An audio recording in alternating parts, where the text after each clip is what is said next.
I don't know about you, but I'm being extra conscious of washing my hands, making sure I'm really clean all the time. Really important at this time, isn't it, to keep clean? In Jesus' day, when he was hanging out with the disciples thousands of years ago, when they walked the earth, they didn't have nice socks and shoes like us. They had sandals. And when you got to someone's house in a hot country like where they were, often there would be a bowl there and someone would wash your feet. And it was seen as an unimportant job, a servant job, but actually today probably would be what we would call a key worker. And someone would wash the stinky feet. Could you imagine on a super hot day how stinky those feet would be when they'd walked miles and miles, and how the dust would stick to the sweat?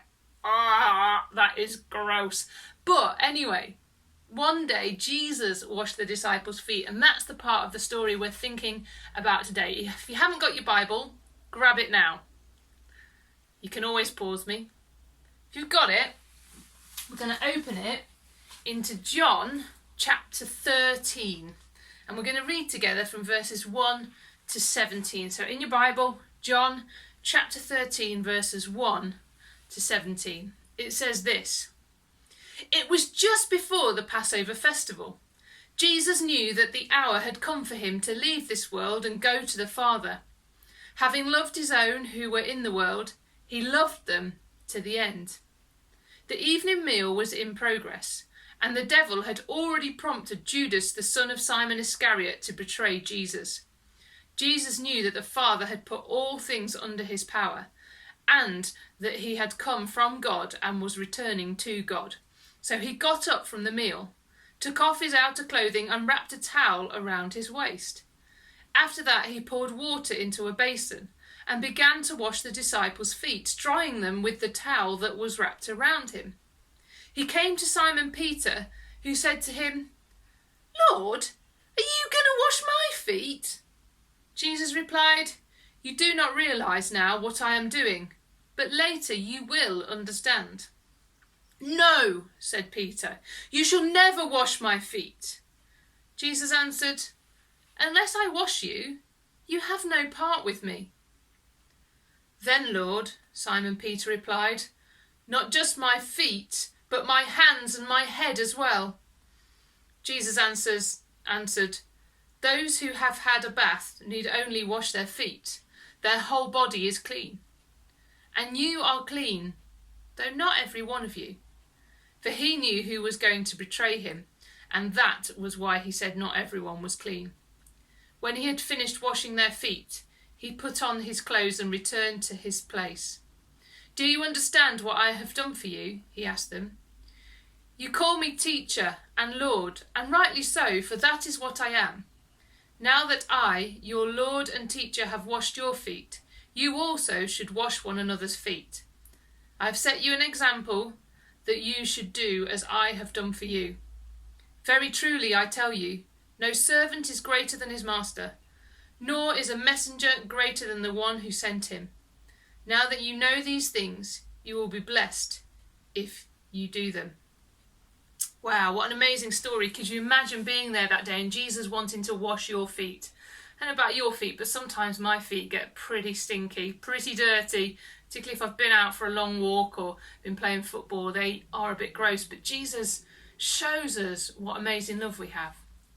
Just want to read you one more verse before we hand over to Andrew. In John chapter 13, verse 34, it says, "Love one another as I have loved you, so you must love one another." Jesus wants us to love one another. Today's activity is combining those two things together.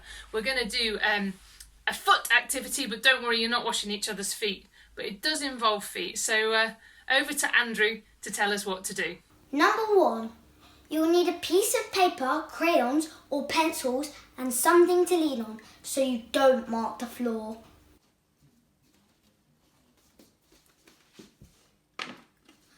Number 2. Put your thing to lean on the floor. Number 3. Put the sheet of paper on top.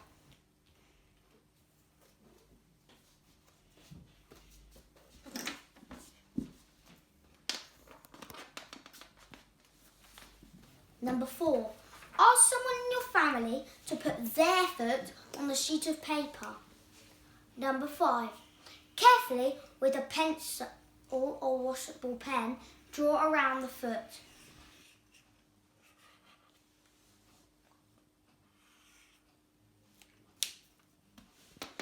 Get another sheet of paper and swap places. Repeat this for each person that you are doing the activity with.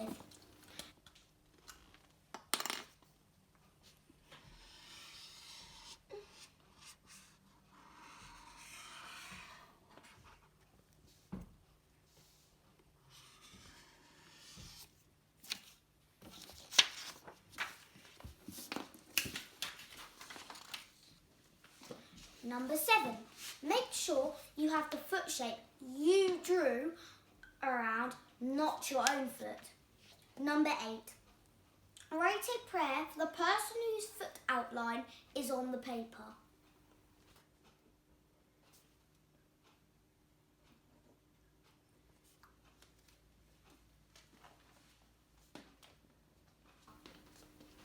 Number 9, you could add a Bible verse around the edge. Number 10, decorate to finish.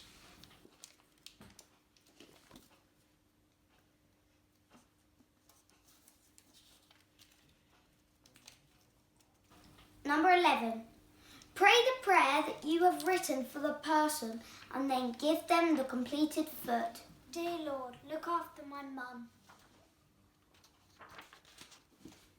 Wow, Andrew, that was amazing. Thanks to your mum as well, who kindly did all the filming and lent her foot for that activity. Andrew wrote a really short prayer on his because obviously he was being filmed, and I know he's going to do a longer one today when he does that. So make sure you take some time over it, enjoy doing it together, and enjoy praying for one another and serving one another like Jesus served the disciples that day.